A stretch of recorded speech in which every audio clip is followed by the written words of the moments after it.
Hello, everyone, and welcome to Rock Hard Music. I am your co-host, Darren Grantham, and lighting a cigarette is Rob Meyer. So, You know, same shit, different same day. crap, different toilet, or same toilet, different crap, something like that. I don't remember. Cool. So we All finally right, made it to 1992. yeah. I'm seeing the ugliness that is grunge starting to creep in. Yes, most definitely. Thankfully, there were still some good albums. Again, this is a situation where on any given day, one, two, or three, maybe even four could be flip-flopped in there. Right. Just because, I mean, they're albums that I've listened to a lot and frequently. And again, and then the ones after that in my top 10 are still albums I can go back and listen to pretty much at any time and still enjoy. So, Right. And for me, the top two are the only two that I could really listen to 80% of the album on a regular basis. The rest of them are like more of a 60-40 split type thing. okay. So it'll be interesting.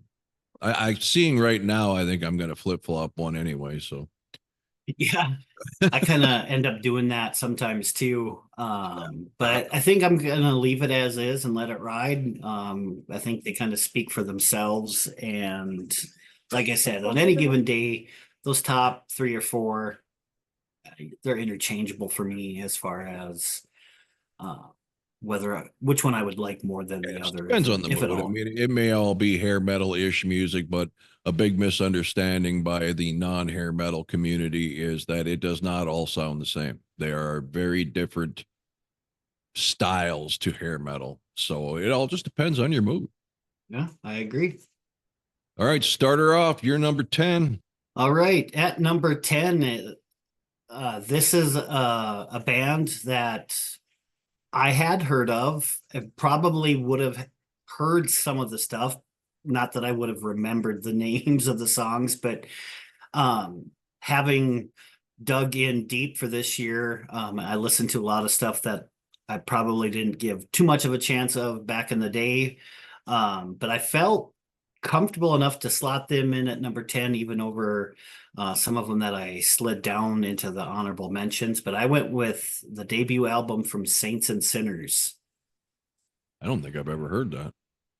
Um, I would put it in the same category of the band that I put at number nine. They sound very similar, and I don't want to give away number nine yet, but I think those two albums from those two bands are very, very similar sounding wise. And that's I felt if I put that band at number nine, that it would be easy to put this one at number 10. So they have the songs, it kicks off with a song called Shake, followed up by Rip It Up, Walk That Walk, Taking My Chances, Wheels of Fire, um, Slow It Down with Lesson of Love, and We Belong, and then a very cool tune towards the end of the album called Slipping Into Darkness. Cool. Um, so yeah, if you haven't heard them, Rob, I have not. I then don't think I've even heard the name. yeah, check them out. That album is on Spotify, so it is something that's a little bit easier to find, so you can listen to it. Cool. All right. So my number 10 is another not well-known band, but they are still kicking today and put a new video out a while ago that I did on my other reaction channel, and that is Bangalore Choir. Uh, Found this with Melvin of all people. I remember. And we listened to the shit out of this in his parents' Acura and also in his killer home stereo speaker at their place. This one, Angel in Black, starts this album out, just kicks you right in the nuts. Just killer, killer song. If the Good Die Young's an awesome bluesy type mid-tempo-ish ballad. Hold On to You might be about the greatest ballad I've heard since Taiketo. Uh, and All or Nothing's great. Doing the Dance is a fantastic bluesy type, almost cock rock type song. Loaded Gun, Freight Train Rolling. I mean, this album is there's only 10 tracks, and at least 7 of them are very decent to where it earned a 10 spot for me. Uh, that's the one that I had at number 9. So, like I Really? said, and that's the reason why I mean, I had re-listened again, even though I knew that Bangalore Choir was going to make the list somewhere for me. Um, when I first did the initial research and like I said, I knew like 7 or 8 albums were going to make it. I just didn't know where I would slot them. But yeah, I think that album from Saints and Sinners reminds me a lot of On Target from Bangalore Choir. Really? Now I'm really Yes. intrigued. Okay, so that was your 9, huh? Yes, and I can't agree more. Like, after I th after you and Melvin had found it, then you introduced me to it, and like I said, it's still an album that I can enjoy almost start to finish without skipping any. I mean, I won't skip them that often, um, but yeah, that's a great album. Something that's for me has stood the test of time. Perfect. Okay, then I am going to come in with your band at number 9, and that is TNT's Realized Fantasies. Yes. I always enjoyed their early stuff, uh, mostly because they just have such killer ballads. Um, but this song really grooved it up into the heavier stuff and really, really sat well with me. Of course, this is, you're doing introducing me to this band with the old Intuition cassette. And Paramount Days. yeah, and this son of a bitch, I tell you, Downhill Racer, great opener. How Fucking can you A. go wrong with the fucking intro to Hard to Say Goodbye? Mother Warn Me, and then Lionheart, just a beautiful, beautiful song. I love Purple Mountain's Majesty. And of course, All You Need, I love, and Easy Street's even a good tune. To me, my favorite on this is Downhill Racer. Well, eh, kind of tied with Hard to Say Goodbye. It's like Detroit Rock City and King of the Nighttime World. You kind of need them both Right. in a row. I mean, Yeah. it's just the perfect transition one to another. And of course, Harnell's voice is just otherworldly. And surprisingly enough, I've listened to him talk about this album, and it's an album that he doesn't like, but he kind of likened it to the fact that it was during the writing and the recording of this album that he was having a lot of problems internally with the band, and so Okay. that had something to do with it. And he's gone back and I think he did Downhill Racer at Rocktember, didn't he? Yes. Wasn't that Yeah. something that Yeah. he had, that I think I saw in your recording from it? Yeah. So it's something that he's gone back and he doesn't have those same bad memories of, but yeah, that's a wonderful album. And I think I'll talk just a little bit more about it when I get there. Okay. So my number 8 is your band. I have Revenge from Kiss at number 8 in my list. I remember buying this the day that it came out on my lunch break from Music Syndicate, and then sitting in the parking lot at Conlon's Furniture and listening to this on my lunch break. Fell in love with it right away. I mean, Unholy, Take It Off, even though it's not my favorite song on there, but I know that you've always enjoyed God Gave Rock and Roll to You Too.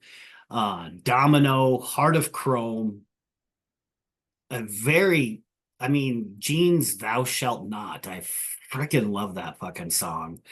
Every time I look at you and I just wanna, I mean, uh, great album. I mean, and enjoyed re-listening to this over the last couple of days while making this list. Cool. Okay, so that would be my number 7 now. So at Unle- number 7, right? 10, 9, 8. Yeah. Bangalore, TNT, Extreme. No, Extreme. This is No, my number 7. This is my number 7, right? 10, 9. Oh, my number 8. you're number 8. Should Yeah, be. my number 8 is Extreme's Three Sides of Every Story. Used to be held in much higher regard for me, but in going back over the last couple of weeks, I still enjoy it. It just isn't my kind of music right now. I think is what's pushed it down the list. It's a fantastic album. I absolutely loved it when it came out, but I'm kind of more back into my harder edge mode. Oh, fucking fly got the zapper. Uh, yeah, still a fabulous song. I mean, an album. Obviously, pretty much I want to say heaviest, but the fastest song on there. Rest in peace. Stop the world. Am I ever gonna change? I mean, probably my favorite on this, oddly, is a ballad in Seven Sundays. It's a great album. It's just a little too mellow for me now. That could change next week. But when I made this list, the harder stuff was much more appealing to me, so it kind of slipped. Ah, all right. At number 7, I have Dog Eat Dog by Warrant. Um, Machine Gun, The Hole in My Wall, April 2031, Bonfire, one of my favorite Warrant tunes of all time, The Bitter Pill. I even like Hollywood. Oh yeah. Yeah, All My Bridges Are Burning, Let It Rain, and Sad Teresa. I know I've mentioned it before in other shows of ours. Janie Lane, I think, is the one of the top singer, songwriter, and frontman. I mean, he had the whole package when it came to rock and roll. Bit of a perfectionist. I mean, we got to watch some of their couple of their days of practice leading up to the Dog Eat Dog tour. And I mean, he would ride the hell out of the other guys to make sure that they were keeping pace. And Oh, poor Sweet had to play that intro like over and over and over to get the timing right. But yeah, that's what it takes to be great. I mean, absolutely. So it's Warren has always been one of my all-time faves. And sadly, I mean, again, and sadly, he passed, and that has changed. Even though they've continued to put out new music, it's just not the same without Janie. So, but I may actually be going to see them in Dickinson in August.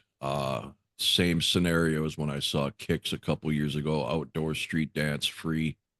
It's just a good time. They got, of course, your vendor booths and all the yeah, food I stuff.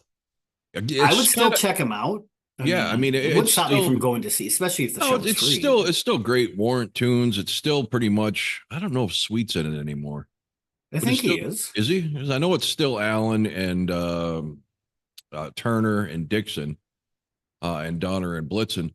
But yeah, I mean, I just like doing that. You just hanging out. It's nighttime. The smell of all the food in the air. You're just walking around the streets, and you got this live band right down the street. You can walk down. There's bars everywhere, so it's a good time. So I might do that, just depending.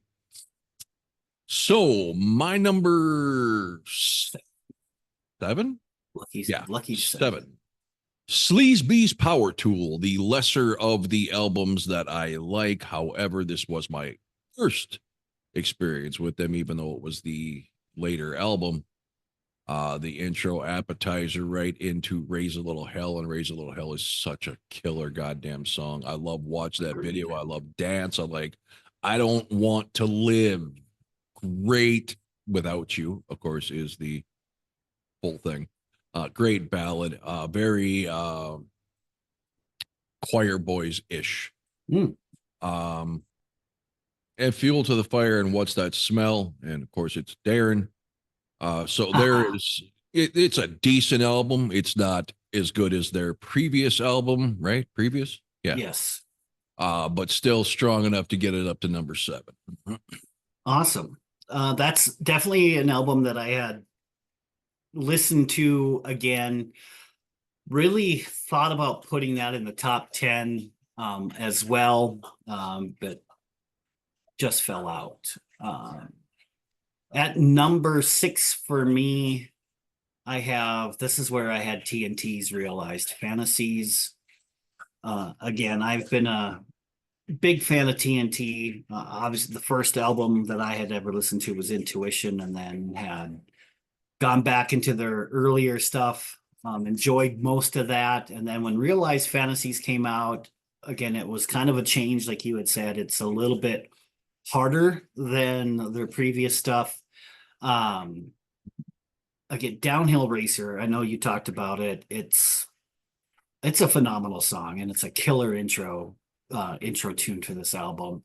Again, Hard to Say Goodbye, Mother Warned Me, the Lionheart Ballad, which is very, very good. I like Rain, Rock and Roll Away, and even Indian Summer and Easy Street. I remember the first time listening to Easy Street, it was kind of like listening to that Shitter on Extreme's first album. Excuse me, on Pornography. Oh, that goddamn Tony Yeah, Bennett type song or yeah. Sinatra. But the more I listened to it, the more I enjoyed it. It kind of reminds me of Killer Queen from Queen, kind of like that type of feel to the song. Um, but yeah, that's where I had put this album. It's again, this is another one that stood the test of time for me. I can listen to this pretty much any day of the week. Okay, 1, 2, 3, 4, 5. So Should be your number 6. 1, 2, 3, 4. Yeah. Number 6, you already listed, and it is Warrant's Dog Eat Dog. Hole in My Wall, April 2031. Absolutely amazing. Bonfire, one of the most bitchin' guitar intros ever. Bitter Pill's a fabulous fucking song. Hollywood, I love. Wasn't that the hidden track? Yes, Yeah, but it's one that surprisingly enough most people don't care for. I think it's a great tune. I think it's a great like campfire type song. I love that thing. Let It Rain, Inside Out's a badass, and I love Sad Teresa. Just a great solid album from Warrant, and Janie Lane Forever Missed, man. Absolutely. All right, that puts me at the halfway point in my list. I have Tangled in Rains from Steelheart. Um, this when it first came out, I liked this one more than their debut album. Although I think the more I've listened now to the debut album, I would probably put that one ahead of this one. But this has a lot of kick-ass songs, and Mike Matajevic, man, he is still one of the kings of vocals, man. Sticky Side Up, uh, the song I love to hate, Electric Love Child, just too whiny for me, but I know that was one of your faves off that album. But Late for the Party is one of my all-time faves off that album. Of course, All Your Love. Love them and I'm Gone, Take Me Back Home, Mama Don't You Cry, and Dancing in the Fire. I mean, this is a great album. This is something I love to drive to. I liked having this album and listen to this on a road trip. That you are not wrong. That is my number 5. 1, 2, 3, 4, 5, 4. 1, 2, 3, 4, 5. You should be on your number 5. Nah. If you need to kick off a shoe and count a toe, I mean you can. Nobody's gonna notice. I just did Dog Eat Dog, right? Yeah. Okay, then before that, Sleazebees, Extreme, TNT, Bangalore Choir. That's 1, 2, 3, 4, 5. So this would be my number. Oh yeah, halfway point. No, number 4, right? I don't think so. I went first, and I got 6 on my list. Counting the one I'm about to list would be number. If you're going backwards, 10, 9, 8, 7, 6. That would be 5. number 5. It would be number 5. So shut the fuck up. Jesus Christ. Oh my God. It's one of those fucking days. Yeah, Steelheart, Tangled in the Rains. Never close to the first album for me. I always was a freak for the high pitch, so that first album was right up my alley. But I loved certain aspects of this album when it came out. Sticky Side Up, of course. To me, the highlight of this album is Late for the Party. That is just an epic song that should have been gigantic. Another extremely underrated and should be played live. And I'll tell him if I get a chance to talk to him in October. Bitch, play Take Me Back Home. Oh, That yes. is a fabulous song. Uh, Two of their best ballads are on this album, All Your Love, an incredible power ballad, and a song I really can't listen to called Mama Don't You Cry, because you could have just won the lottery and you'll want to cry at the end of this fucking song if you're paying attention at all. Between what it stands for and his emotion in his voice, it's ridiculous. And you're absolutely correct. One of my favorite all-time songs from Steelheart is Electric Love Child. Yes, it's whiny and it's fabulous.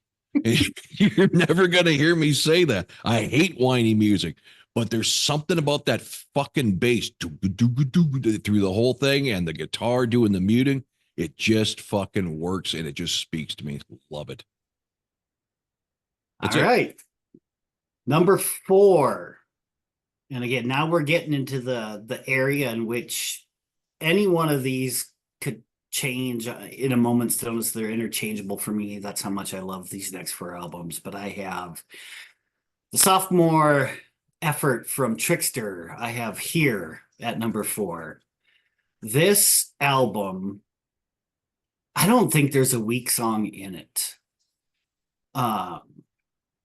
So I mean, it starts off with a Road of a Thousand Dreams, Damn Good, Rockin' Horse, The Power of Love, not to be confused with Huey Lewis. Huey Lewis, Runaway Train, Blood Rock, which is a kick-ass tune, Waiting in That Line, Nobody's a Hero, Wild is the Heart, What It Takes, As the Candle Burns, that should have been a huge hit, and On the Road Again, not Willie Nelson. not Willie Nelson. Not a Willie Nelson remake. This freaking album, I mean, especially after, the mild success that their debut album had, this one should have been huge. I'm not sure if it was the timing being 92, but God, yeah, you have to have this. I mean, this is something that I wish I could find on vinyl. I know it's out there, but it's extremely expensive if you find it. But yeah, this album, I listened to this one from start to finish again just this morning. So Yeah. absolutely phenomenal. And that's what falls in at number 4 for me. Since you covered most of it, my absolute favorites on this are Rocking Horse, Power of Love. What a goddamn vocal intro that is. Right? And of course, Wild as the Heart is a fun song. What It Takes to Be a Music Man, that's where my wannabe nickname came from decades and decades ago. You're right, As a Candle Burns is an absolute radio burner that never got a chance. This is just a fabulous, like you said, Road of a Thousand Dreams. I don't need to skip anything on here. I really don't. I do like the first album better because it's more guitar driven. Yeah. But I mean, it's like 1A and 1B. They're both fabulous albums. And this is one of the bands that tragically never got taken seriously because of their age. There's one guy who was of drinking age when they started. Just a bunch of teenagers, but man, oh man, did they have good songs. Absolutely.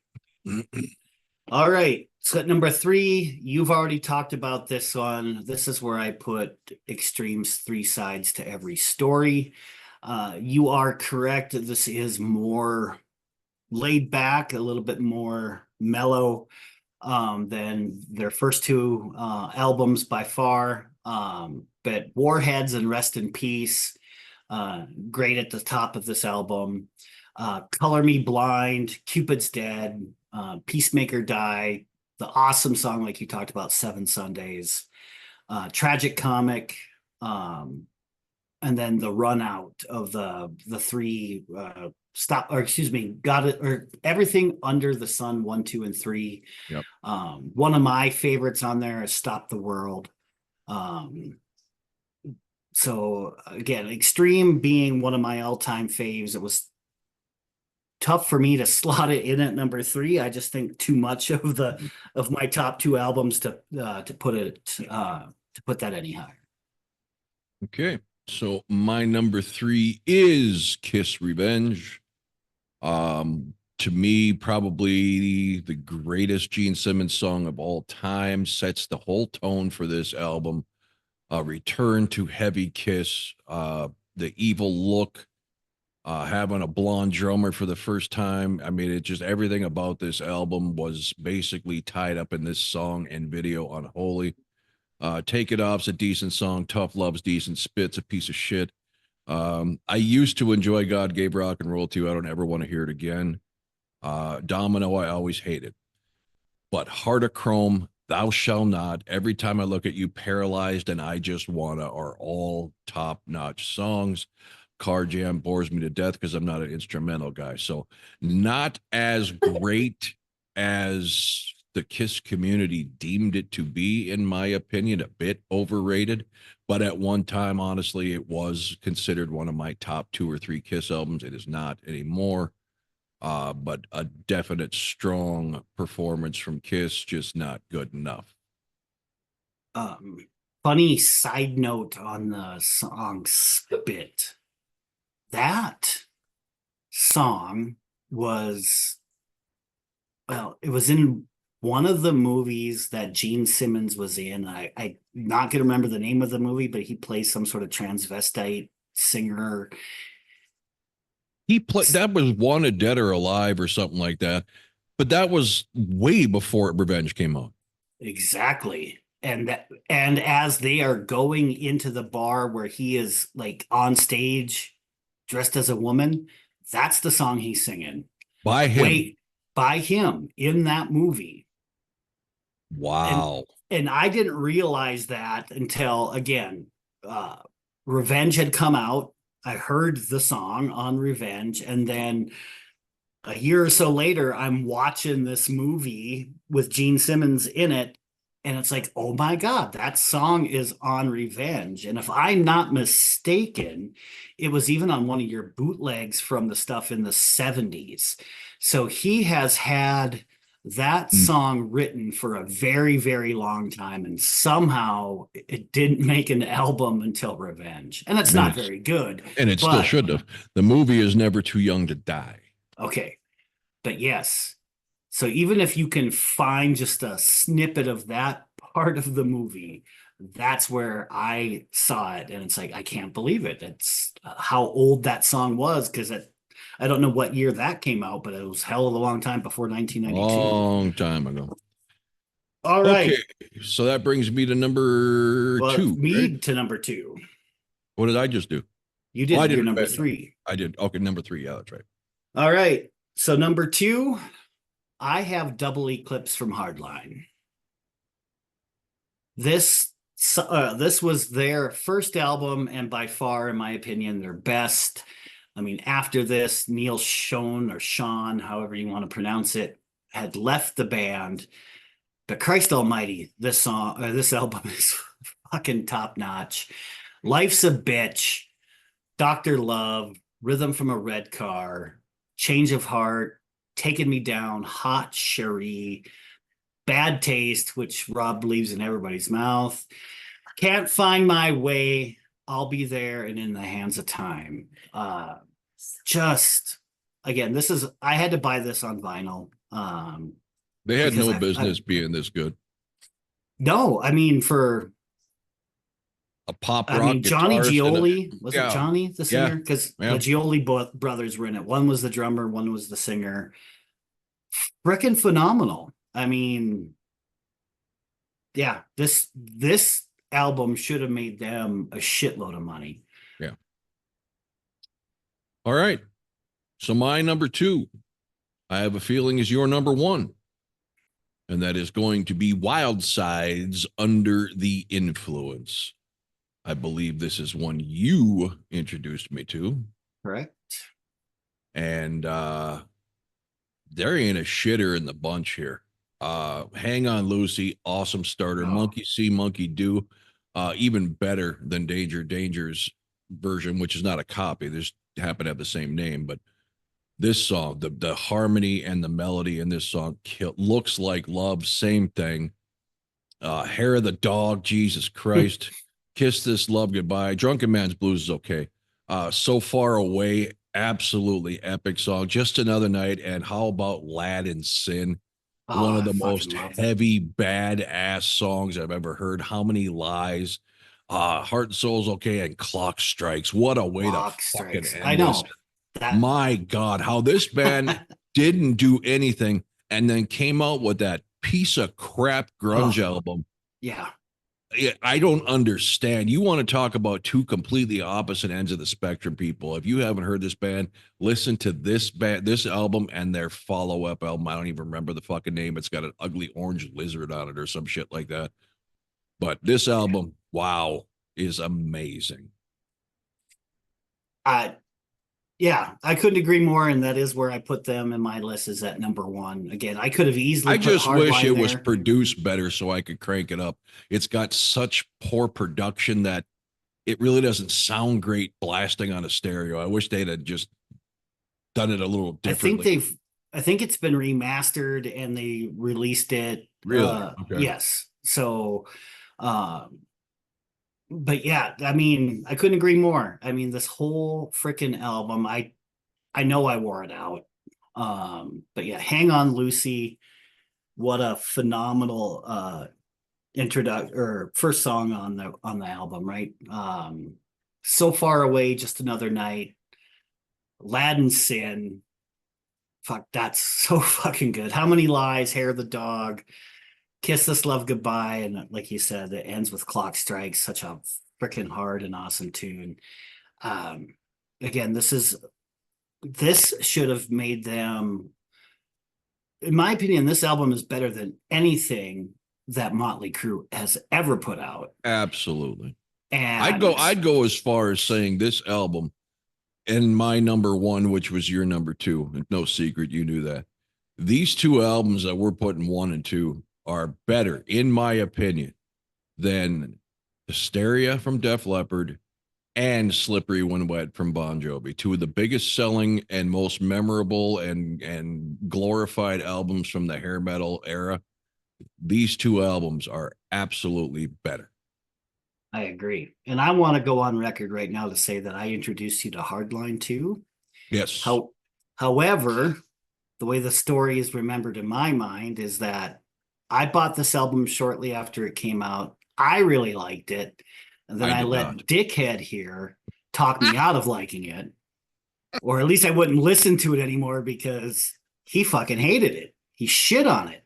And about 2 years later, he comes pulling up to my house, climbing his fucking Trans Am, and he's playing this album. And I looked at him and said, "You got to be kidding me." He goes, "What?" It's like, "You're playing this album that you didn't like." "Well, I've never heard it before. This is awesome." It's like, bullshit. Whatever. All right. Go ahead and talk about it. All right. My number one is Hardline's Double Eclipse. It ain't old. It doesn't get old. It's never gotten old. It's never, ever, ever. No matter when I put it on, what year it is, or what mood I'm in. I can't skip Life's a Bitch, Dr. Love, Rhythm of a Red Car, Change of Heart, Taking Me Down. This motherfucking song is absolutely criminal. How this wasn't on every radio station and every minute of MTV. It is beyond ridiculous. Hot Sherry, performed originally by Steelheart or Street Heart Band, then Danny Spanos. I did not know that. Bad Taste, Can't Find My Way, I'll Be There is unbelievable. 3191, minute 32 of Neil Sean. And In the Hands of Time is a great way to end this album. Absolutely love Gioli's voice. And here I give two shits about Neil Sean. He's a guitar player that can all be replaced. I did find some good stuff going forward on a few of their albums. Yeah, they have some that are Not as strong not as as this. strong as this. But And I Hardline know 2 was a very, very good album as well. it is. And I agree with you that guitar players are replaceable, obviously, but there was something about the guitar work overall in this album that I think is missing in the others. Yes, yes. It's a different So, style 'cause it's a different player, but and I think that a lot of there's, and it's been a while since I've listened to the stuff after the fact. Um, but I think a lot of their stuff was softer. They didn't have the harder stuff. And I don't want to say it was, we're not talking Megadeth or Metallica type hard here, but I'm talking more of the driving um, power rock, right? Like Life's a Bitch and Taking Me Down, even Hot Sherry, Bad Taste. I mean, they didn't have that same feel yeah. after that. But Oh, yes, and I'm looking as you're talking, and Wikipedia is only as good as the cool people who actually put information on it. There's not a lot of writing credit. There's no writing credit for Taking Me Down, Bad Taste, Can't Find My Way, In the Hands of Time, Life's a Bitch, Rhythm from a Red Car, and Change Your Heart. No writing credits at all. The only thing Sean gets credit in partially writing is the song Everything. Um, and I'll Be There. So it's not even his writing that did it, unless he's wrote these songs that are not listing any writing credits. But I'm not saying the writing. I mean, he has played in a lot of bands. I mean, but the guitar work, it's spot. He's not. if you He's listen not to up there in Hardline the like 2, the top 10 listed yeah, guitar well, players, if you but he's listen no to freaking Hardline, slouch. no, he's awesome. But I'm just saying, I'm not one who believe you can replace a guitar player. Very rare can you replace a singer. But if you listen to Hardline 2, it's a much heavier guitar. It's a much harder, more heavy metal versus rock album. But either way, the first album is phenomenal, and that's our lists. With 30 seconds left, do you Wow. have anything to say? I don't. Like I said, I mean there are some bigger names that I didn't list, but again, the stuff just wasn't there. I mean, Yeah, overall. there's a bunch of bands that were in my 26 original where I like a couple songs here and there. Tora, Faster Pussycat. All these bands had some good stuff. They just weren't strong enough to make top 10 for me. 9 Agreed. seconds, 8 seconds. All right. Until next time, everybody. Thanks for Rock hard. watching. See you, man. Later.